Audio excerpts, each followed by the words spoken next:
지역의 이슈를 분석해보는 시간 헬로 이슈토크의 김세진입니다. 오늘 함께해 주실 두 분 소개합니다. 하균한 변호사 나오셨고요. 반갑습니다. 네, 반갑습니다.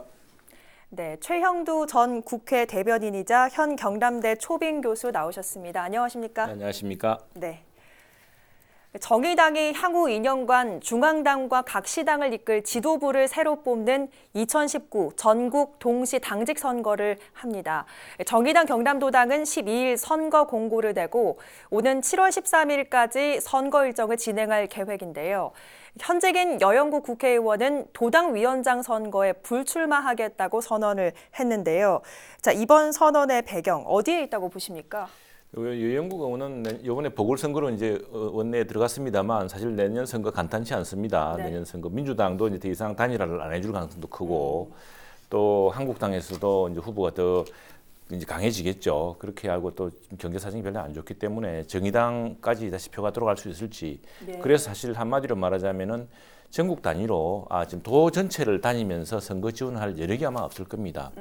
또 한편으로 좋게 본다고 하면은 정치라는 건 어쨌거나 자꾸 신인들을 키워야 되고요. 뭐 현역 의원이라고 해서 도당위원장까지 겸임하는 것보다는 네. 당내에서 새로운 인물을 키우기 위해서 도당위원장을 하면 아무래도 많이 알려지게 되고 또 언론에도 나오게 되고 그러지 않겠습니까? 네. 그런 의미에서는 뭐 잘한 선택이라고 생각을 합니다. 근데 뭐 내년에 당선이 쉽지 않을지 모르겠습니다만 네. 그게 아마 가장 큰 배경이 아닌가 싶습니다. 예. 네. 재선이 큰 문제니까요.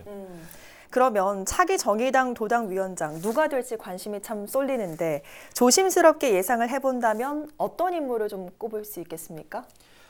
뭐 이제 얘기되는 분들은 보면 이제 김용국 도당 지금 부위원장하고 그리고 조형래 정책위원장 네. 그리고 노창섭 창원시 의회 의원 이 세 분이 이제 유력한데 이 정의당 경남도당 정의당의 도당의 위원장을 보면 좀 특이한 점이 있습니다. 전국에 광역이 여러 개가 16개가 있는데 정의당이 보면 좀 열려 있습니다. 부산시당 같은 경우는 광역 비례대표 의원이 도당위원장이고 네. 그리고 울산 같은 경우는 전 기초의원이 또 도당위원장을 하고 있습니다. 그만큼 예. 열려 있는데 또 반대로 또 저 전남 같은 경우는 국회의원이 하고 있는데 대개의 경우 도당위원장은 국회의원급이 해야 도당이랑 이게 아니 도청이랑 정책 협의를 갖기 좋거든요. 네. 정의당은 비교적 좀 열려 있고 노창섭 의원이 저는 뭐 유력하다고 보는데 아무래도 지역적으로 창원이잖아요. 네. 아무래도 도당의 중심은 도정의 중심은 우리가 이제 창원일 수밖에 없고 또 노창섭 의원이 그동안 보면은 지역에 이제 뭐 SM 타운 문제라든지 또 스타필드 문제 여러 가지 시정 현안에 또는 뭐 시민들 민생과 관련된 현안에 대해서 적극적으로 목소리를 좀 내왔고 그런 면에서 인지도가 있고 한다고 보면 시의원 그러니까 기초의원이지만 도당위원장 하는 데 있어 정의당은 열려 있는 점을 놓고 본다면 비록 국회의원 아니지만 도당위원장으로서도 충분히 가능하지 않겠나 저는 그렇게 보고 있습니다. 네, 앞으로 관심 있게 지켜봐야 될 것 같습니다. 네, 본주제로 들어가 보겠습니다. 경남도의회 364회 정례회가 지난 6월 4일부터 오는 25일까지 22일간 대장정 중입니다. 오늘은 제4차 본회의 날로서 오전까지 이틀 전부터 3일째 도정 질문이 이어졌는데요. 오늘 헬로 이슈토크에서는 지금까지 진행돼 온 정례회 이모저모와 오늘까지 계속된 도정 질문들을 살펴보면서 주목받고 있는 내용들 짚어보겠습니다. 먼저 오늘 이전까지는 어떤 내용들이 진행이 됐는지 정리를 좀 해주실까요? 이제 도의회가 이제 정례회가 개회가 되면 통상 세 가지를 합니다. 일반적으로 뭐 조례안이라든지 또 통상적으로 의결해야 될 것들을 올리고 그게 이제 통상 하는 일입니다. 그다음에 이제 의원들 개인이 이제 개인기가 발휘되는 도정 질문 거기서 지역의 민원도 얘기되지만 의원 개인이 이제 스타로 뜨기도 하잖아요. 네. 그다음에 또 지역을 달구는 여러 가지 이슈 중에서 핵심적인 것들이 다루어지게 됩니다. 이번 도정 같은 경우는 그냥 도의회 같은 경우는 통상적인 안건 뭐 15개 그 올리는 거는 그대로 예정이 돼 있고 첫 번째는 이제 그 회기를 정하는 것을 했죠. 그다음에 이제 도정 질문을 이제 사흘에 걸쳐서 도정 질문을 진행을 했고 네. 그리고 이제 관건이 이제 과연 최근에 우리 도정을 달구한 학생 인권 조례가 상임위에서 부결된 게 또 의장이 직권 상정을 하지 않는다고 한 것이 이번 도정례회 기안에 부활할 것이냐 네. 그것이 이제 관심사항으로 남아 있는 지금 그 상태로 지금 진행되고 있습니다. 저희 CJ 헬로 경남 방송에서도 생중계로 도민들의 안방까지 이 본회의를 계속 전해드렸는데 이 도정 질문이 본회의에 가지는 가치나 의미 뭐라고 보십니까? 도정 질문이 사실은 기본적으로는 의원 개인이 가지는 개인기를 발휘할 수 있는 겁니다. 네. 우리가 잘 아시겠지만 노무현 대통령님이 옛날에 청문회 스타로 떴지 않습니까? 물론 그건 청문회지만 도정 질문, 의정 질문 이런 거를 통해서 남들이 제기하지 않는 문제 제기를 할 수도 있고, 네. 그다음에 또 이제 그 지역의 민원을 제기하면서 이제 공개적으로 얘기를 하잖아요. 다 보고 있다고요. 도 집행부원들 그리고 도민들. 또 지지자들이 다 보고 있기 때문에 우리 지역의 민원을 우리 도의원이 반영해 주는구나라는 걸 보여주는 거죠. 그래서 그 어떤 정책적 의제를 제안을 해서 이 의원 개인이 뜰 수도 있고 네. 또 우리 도가 갖고 있는 여러 가지 현안들에 대해서 이끌어낼 수도 있는 굉장히 중요한 역할입니다. 근데 이제 아쉬운 것은 이제 뒤에 얘기하게 되겠지만은 결국은 자기 지역의 민원을 얘기하는 데서 대부분 그치고 있거든요. 좀 더 그 부분에 대해서 우리 지역의 민원을 넘어선 국가적 의제까지는 아니더라도 우리 도 전체의 의제에 대해서 한번 문제 제기를 해주는 그런 장이 되었으면 좋겠다 이런 생각을 갖고 있습니다. 예. 자, 이번에 김경수 지사는 계속해서 답변자로 나왔는데 박종훈 경남도 교육감은 얼굴을 볼 수가 없었죠. 네, 학생인권 조례 때문에 소개상에서 그런 건지 어떤지 모르겠습니다만 그건 아닌 것 같고 허리 디스크로 3주 지금 병가를 했다고 합니다. 예. 이게 뭐 사실 이런 통증이야 당사자만큼 또 이 아프다고 하면서 여기서 이 더구나 이 그 도의 내내 사실은 자리를 지키고 있다는 것도 허리 디스크에는 이제 굉장히 부작용이 있는 것이겠죠. 그래서 네. 이미 병가로 알려져 있기 때문에 그래서 직무대행으로 지금 부교육감이 계속 자리에 답변하고 있습니다. 근데 뭐 현안이 지금 사라졌기 때문에 지금 이제 해야 될 것은 그 추가 경정 예산안 또 교육위원 또 교육청의 이제 추가 경정 예산안이라는 문제인데 이것도 역시 뭐 지금 사실상 부교육감이 대응할 수 있는 것이기 때문에 네. 이번에 학생 인권 조례만 아니라고 한다면은 도의회에서 특별히 교육청이 뭐 크게 쟁점이 될 만한 사안이 없을 거라고 생각을 합니다. 예.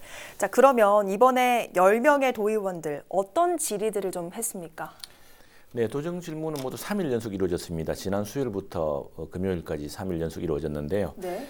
첫째 날에는 4명의 도의원, 둘째 날도 4명, 그리고 마지막 금요일 날 이제 2명의 도의원이 도정 질문을 했습니다. 조금 전 이제 하 변호사님 말씀하셨지만 역시 그 각 지역구의 현안, 각 지역별 경남도 이게 크지 않습니까? 서부 네. 지역 또 동부 지역 또 이렇게 지금 조선 산업 문제가 되고 있는 이런 또 해양 지역도 있고 해서 대표적으로 남부 내륙철도 이제 역사를 어디 짓느냐 하는 문제 이게 참 지역구의 가장 큰 현안이겠죠. 이 문제 하나. 그다음에 양산 지역의 균형 발전 문제. 또 부산 양산에 부산대 병원이 있습니다. 이 부산대 병원에 국가 방사선 비상진료기관 지정 관련된 질의. 농기계 임대 사업 지원 계획. 또 조선산업 활성화 방안. 뭐 조선산업 활성화 방안은 오래전부터 지역의 현안이니까 한 것이고요. 청소년 도박 중독에 관한 대책도 최근에 도박 저 게임 문제 이런 것들이 많이 나오지 않았습니까? 역시 경남도에서도 그 주요 현안이 되었습니다. 네. 또 역시 이제 농촌 지역에서는 양파와 마늘 가격 폭락 대책 같은 것도 예. 질의가 됐는데, 근데 이게 이제 지역구의 현안을 골고루 짚은 것이긴 합니다만 네. 경남 지역 전체의 지금 현안을 뛰어넘어서 새로운 정책적 대안을 제시한다거나 하는 이런 것들이 조금 아쉬웠던 대목이었습니다. 예. 사실 이번 회기 동안 학생인권 조례가 어떤 방식으로 등장할지 관심이 좀 쏠렸는데 박종훈 교육감도 얼굴을 볼 수 없었지만 아직까지 뭐 이야기는 안 나오고 있죠. 예. 이 학생 인권 조례에 대해서는 한 3가지 측면에서 나눠 볼 수가 있습니다. 네. 인권 조례가 갖고 있는 의미, 어떻게 이제 어떻게 전개가 됐는지. 네. 두 번째로는 지금 현재 지금까지의 경과를 한번 살펴볼 필요가 있고, 그리고 세 번째로는 이제 앞으로의 전망을 우리가 이제 또 돌아볼 필요가 있습니다. 우선 학생 인권 조례가 우리 학생 인권을 이제 보호하자는 측면에서는 아무 누구도 이의를 달 수가 없을 겁니다. 그다음에 뭐 관련 법령도 그렇게 다 되어 있으니까. 그런데 이제 이것이 이제 보수 기독교를 중심으로 한 단체들에 의해서 이렇게 어떤 종교적 어떤 논쟁의 변질이 되면서 찬성과 반대가 극명하게 갈리는 상황이 돼버렸어요. 그래서 예. 누구도 물러설 수 없는 상황이 돼버렸고 그런 중에 상임위에서 부결이 됐고 또 도의회 의장이 직권 상정하지 않는다라고 선을 해서 이제는 도의원들이 개별적으로 발의를 하는 그런 가능성만 남아 있는데 지금 현재로서는 그 가능성이 좀 흐려 보입니다. 예. 이제 앞으로 전망도 놓고 본다면 결국은 민주당이 당론으로 정하지 않는 이상 이게 찬성되기가 어려울 것으로 보이는데 이것이 원래부터 정당 간에 벌어진 정치적 이슈가 아니고 교육계에서부터 시작된 이슈라서 정당이 개입 웬만하면 하지 않으려고 하고 있거든요. 지금 내년 총선을 앞두고 네. 잘못하면 표의 향방이 또 그것에 대해서 영향을 받을 수가 있기 때문에 그래서 이 부분에 대해서는 마침 또 교육감이 부재하니까 네. 논의가 좀 시들해질 수 있다. 그러면서 그냥 저는 이제 7월 19일까지 본회의에 들어가지 않으면 이게 이제 자동 폐기가 되거든요. 이번 회기에서는 쉽지 않을 것이다. 저는 그렇게 전망하고 있습니다. 예. 어쨌든 이번 도정 질문에서 관심 받았던 질문 몇 가지를 좀 살펴볼 텐데 이번 도정 질문은 지역 민심이 반영된 질의가 많았다. 이렇게 일단은 전체적으로 평가가 되고 있습니다. 특히 남부 내륙철도 역사 계획 부분, 돈에 많은 지자체들이 좀 희망을 하고 있어서 김 지사의 답변이 어땠는지도 좀 궁금한데 어떻습니까? 포괄적에 대한 비판을 받았죠. 근데 이게 사실 그럴 수밖에 없습니다. 이건 김 지사가 아니라 누구라도 이 예. 국가철도기 때문에 도에서 이렇게 경제성이 있어야 되거든요. 지금 뭐 지역들은 많습니다. 거기에 모든 군이 사실 다 가지고 싶죠. 고성군도 가지고 싶고, 그다음에 또 여기 지금 어령군이죠. 어령군인데 이게 이제 예비 타당성 조사에서 경제성 기준으로 이렇게 한 적이 있습니다. 그래서 그때는 이제 어령군의 노선과 역사가 제외돼 있거든요. 근데 이걸 지금 다시 좀 살리려고 하는 것이고 여기에 대해서는 도에서는 이항래 서북군 개발국장이 이 도지사와 똑같은 이야기를 했습니다. 현재 한국개발연구원에서 사업계획 적정성 검토를 하고 있기 때문에 네. 여기에 관해서 구체적인 답변을 드릴 수가 없다는 것인데 사실 어렵다는 이야기죠. 어렵다는 이야기인데 그리고 또 이게 모든 역을 다 거치다 보면 고속철도가 안 될 수가 있거든요. 예, 그런 것들이 딜레마인 것 같습니다. 그리고 또 하나는 이제 조금 전에 하 변호사님 말씀하셨습니다만 학생인권조례 이거 참 돈에 여러 가지 그 갈등과 분란을 일으켰던 사안이었는데 저는 처음부터 출발이 좀 잘못되었다고 봅니다. 처음에는 학생 인권 대 교권과의 대립처럼 되었습니다. 근데 예. 나중에 그래서 뭐 교권이 이제 교사들이 지금 학교의 가장 큰 문제는 학생 폭력이거든요. 학교 폭력. 학생들 간에 일어나는 폭력입니다. 그래서 경남교육청에도 가보면은 학생 인권 조례는 학교 폭력을 막기 위한 법입니다라고 되어 있습니다. 그러니까 사실은 그런데 이 과도한 지금 인권 마치 학교 내에서 학생 인권이 어떤 교권에 과도한 교권에 의해서 억압되고 있는 듯한 이런 대립구도. 그다음에 또 일부 그 학생 인권에 대한 하면서 그 성에 관한 문제라든가 또는 그 성인지에 관한 문제다, 성소수자에 관한 문제라든가 이런 것들이 너무 과도하게 부각되면서 네. 또 종교계에 사실 우리를 샀습니다. 그런 것들이 초기에 이렇게 해소되지 않고 한편에서는 왜 학생 인권조례를 반대하느냐, 그럼 반인권적이냐라고 몰아붙였는데 저부터 좀 접근이 잘못되어서 결국 그런데 민주당으로서도 이게 뭐 현실을 현실대로 인정할 수밖에 없는 그래서 현명한 선택을 했다고 생각을 합니다. 뭐 지금 말씀하셨다시피 다시 이번 회기 내에서는 좀 되살리기 힘든 사안이 됐고 그렇게 해서 아마 학생 인권조례는 이제 새로운 어떤 경남 교육의 질적 발전을 위한 네. 학생의 권리와 의무도 강조하면서 또 우리 새로운 시대의 그 교육 스마트 교육이라든가 이런 것들을 뒷받침하기 위한 새로운 어떤 학교 조례 같은 걸로 발전돼야 될 거로 생각합니다. 네. 아무튼 학생인권 조례는 이번 회기 내에는 좀 의논되기 힘들다라는 말씀이신 것 같습니다. 자, 남부 내륙 철도 이야기로 좀 돌아가서 김경수 지사와 도의 답변이 너무 포괄적이다. 이 평가에 대해서 어떻게 생각하십니까? 현실 정치인으로서 어쩔 수가 없지. 이게 뭐랄까 이게 기대와 원망 사이를 아슬아슬하게 줄타기 하는 거죠. 왜냐하면 역사라는 거는 더구나 엄청난 예산이 들어가는 예. 그 역사라는 것은 국가의 균형 발전이라는 큰 명제도 있지만 네. 경제적 비용 분석이라는 효율성도 분명히 존재하고 그것은 전문적 영역입니다. 정치적 영역이 아니라 정치적 영역으로 보면 경남도 전체라는 측면에서 유치했다는 것에서 사실 정치적 영역은 끝이 납니다. 그 안에 어떤 역사를 배치할 것인가는 네. 어떤 기술적 경제적 효율성의 문제라서 도지사가 어디에 맞다 않다 얘기할 수가 없는 거예요. 뭐 의령이나 거창이나 당연히 그 역사 자신의 지역이 위치한 곳을 상징성을 갖고 있기 때문에 얘기를 할 수 있지만 그곳에 그렇다고 말을 할 수도 없고 또 아니다고 해서 또 원망을 들을 일도 없는 거 아니겠습니까? 네. 그러니까 그 부분은 결국 전문적인 영역에 맡겨두는 것이 그 답이 꼭 잘했다기보다는 불가피하다, 어쩔 수 없지 않느냐, 저는 그렇게 보고 있습니다. 예. 자, 아까 이번 도정 질문에 대해서 전체적으로 좀 아쉽다라는 평가를 해주셨는데 어떤 부분이 좀 더 있어야 된다고 보십니까? 이게 도정 질문을 지금 10분이 하신 거잖아요. 네. 그러니까 전체 우리 50분이 넘는데 도의원이 그러니까 지역구를 이제 안배하다 보니까 10분으로 제한된 것이겠죠. 그러다 보니까 안 나온 걸 수 있는데, 근데 창원시 의회가 지난번에 지금 탈원전 정책 폐기안을 창원시가 전체로 하지 않았습니까? 네. 그리고 이게 뭐 자유한국당과 지금 우리 그 경남의 발전 산업 그리고 그와 연관된 산업에서는 굉장히 중요한 현안인데, 이런 문제에 대해서 도지사가 사실은 뭐 굉장히 그 대통령의 시임도 크고 여권 내에서 아주 신망이 두터웠던 분이잖아요. 지금은 뭐 재판을 받고 있지만 법정구속도 되게 됐고 상당히 중요한 재판을 받고 있습니다만, 그러나 오히려 그 재판을 받고 있기 때문에 경남도를 위해서 좀 더 실용적인 정책을 추구할 의향이 없느냐. 네. 그러니까 지금 창원시 의회, 우리 도의회 도의회보다는 하위 기관입니다만은 한 그 경남의 가장 수부 도시라고 할 수 있는 데에서 지금 산업이 그렇게 타격을 받고 있는데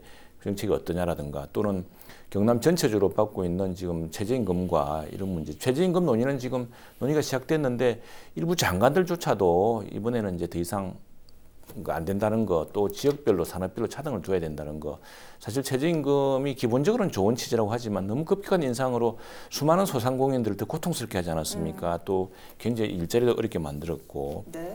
또 52시간 노동제, 이게 차곡차곡 다가오고 있습니다. 얼마 전에 한번 버스 파업 직전까지 갔었습니다만, 이제 중소기업까지 가면은 굉장히 심각한 문제인데, 이런 것들을 돈의 어려운 경제 사정을 감안해서 도지사가 중앙정부에 설계를 건의해서 경남의 실정에 맞게끔 조정할 수는 없느냐라는 그런 어떤 지금 경제를 당장 있는 경제를 좀 살릴 수 있는 방안들, 그런 방안들이 좀 다뤄졌으면 어땠을까 싶었는데, 아마 질의한 의원들 중에 네. 이 지역구가 직접 아니어서 그 질문이 안 나온 것 같은데, 도정 질문에서 그런 것들이 이게 이제 반드시 한 지역, 자기 지역구뿐 아니라 각 당을 대표해서 지역 전체를 현안을 삼는 한번 그런 어떤 도정 질문 네. 배열도 한번 생각해 봐야 될 때가 된 것 같습니다.